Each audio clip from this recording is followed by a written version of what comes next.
In this video, I'm gonna be showing you how to delete Instagram account permanently. Go to your Instagram app and log into the Instagram account, which one you want to delete. Tap on your profile photo to access your Instagram profile. Then tap on this hamburger menu at the top right. Now tap on Account Center.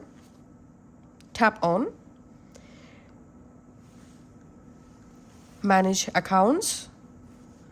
And now tap on Account Ownership and Control. And here select Deactivation or Deletion. And select the Instagram account that you want to delete. Now here we have to select Delete Account. Deleting your account is permanent. When you delete your Instagram account, your profile photos, videos, reels, comments, likes, and followers will be permanently removed. Just tap on Continue.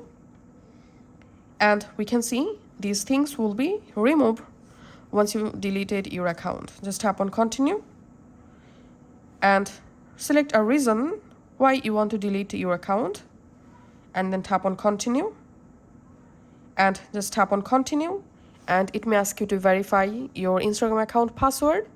So type your password and tap on Continue, and your Instagram profile will be permanently deleted. Thanks for watching.